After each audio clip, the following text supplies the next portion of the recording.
Hello, Internet people. How are you doing? I'm doing just fine here.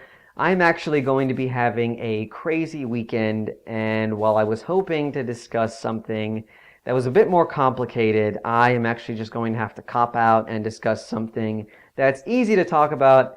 And what's easy to talk about for everybody? It's the things that you like. Talk about yourself and about your aberrant fanboyism and just throw your geekness all over the freaking walls. So today we're going to talk about things that we hopefully share in common amongst what we like.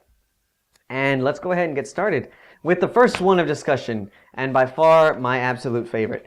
If you can't tell by now, based upon certain things that are located in the scenery of this snapshot, I am a gigantic Doctor Who fan. I absolutely love that show. I think it is the greatest show to have ever been made in the history of mankind. And I say that without remorse. I I love it so much.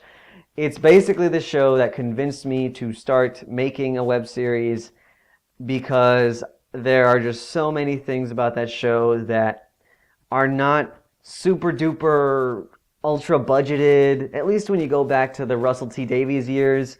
There's so many mysteries in that show that just you don't need a whole bunch of crazy resources to make them. Some of my favorite episodes have been Fear Her, Blink. I mean, who doesn't love Blink? Aliens of London and World War III, that crazy two-parter that gave us the infamous line, "Are you my mummy?" And Idiot Lantern. I mean, just the idea of all of these crazy things that are familiar. They find a way to make it scary, or they infuse it with some crazy sense of wonder, and they increase the stakes to these crazy high levels because every episode's always about saving the world. That to me is just amazing. That's basically what I saw and said, okay, I want to do that. I want to make a show that doesn't use all these crazy special effects, and yet at the same time it has all of these high stakes and just weaves a really, really cool tale. Next up on the list is Torchwood. And of course, sister series to Doctor Who. And while people may argue that it's not as good as Doctor Who, I would have to say, I agree with you. It's not. I don't think it's as good as Doctor Who. I think Doctor Who does a few things a bit more clever. That being said, I still have massive amounts of fun with Torchwood. Absolutely love the show. It's wonderfully cheesy and tonally uneven in a way that I don't think many other shows can manage to pull off.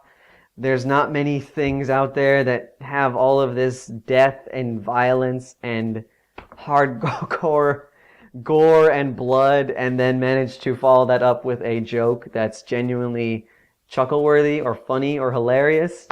And Torchwood for me is one of the few shows that I watch mainly for that reason.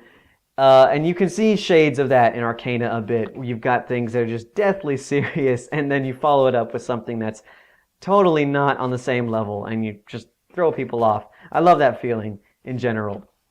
And I mean, season 1 is a bit of a mixed bag. First half is really good, second half not so much. Season 2 is really, really good. Really manages to fix a lot of the mistakes of season 1. Season 3 is, of course, absolutely spectacular, and Children of Earth, while not being the best, is still a really good amount of fun. Hey, you know what? As long as I can see Gwen Cooper kick somebody's ass, I'm good. I'm going to show you something from my shelf, and I'm going to move it around really fast to avoid copyright infringement. So you're going to see some stuff here and there, and and then we're going to put it away.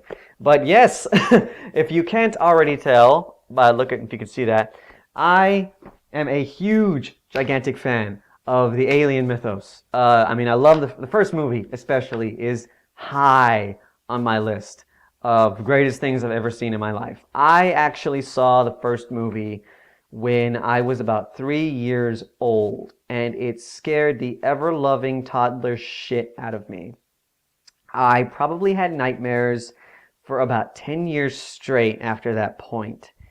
And after I learned to stop sleeping with the blankets over my head, I grew to love the movies, and I absolutely adore them and admire them for what they are now.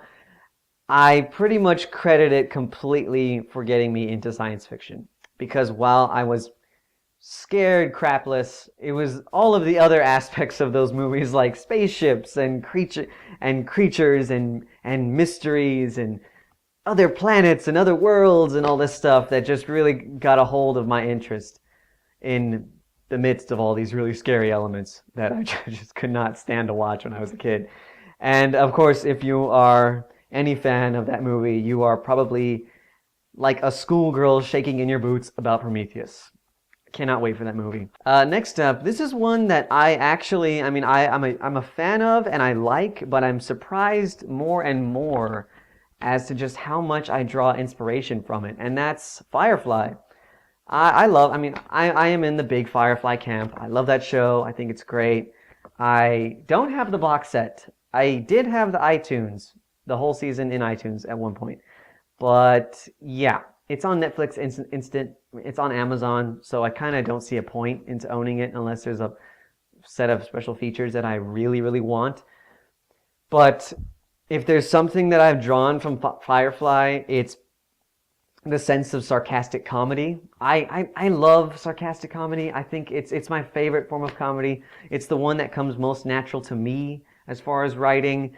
I like the idea and the atmosphere of people who don't take things too seriously, who can say really, really terribly biting things to each other and have the spirit to say something equally biting back and not be hurt by it. And just the Joss Whedon dialogue, I think, is sparklingly witty at times. I only aspire to write things that are that funny.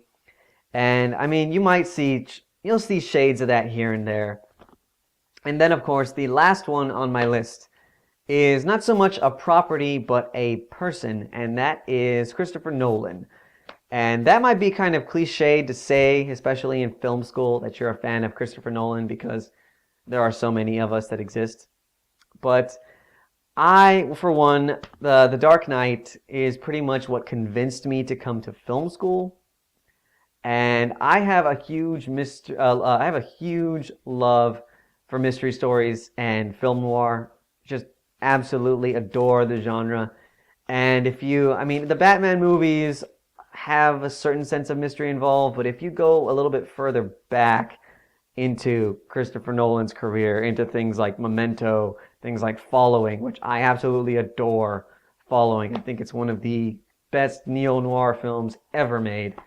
I absolutely am a fan of not knowing everything in a story and yet just knowing enough to keep me interested, to keep me watching, to where I'm just asking myself, what in the hell is going on? And I consider every single one of my stories that I've written, from Arcana to certain films before that, to be mystery stories. I really don't think I write anything else. And even though it doesn't really come off as a mystery in the first place, there goes my computer.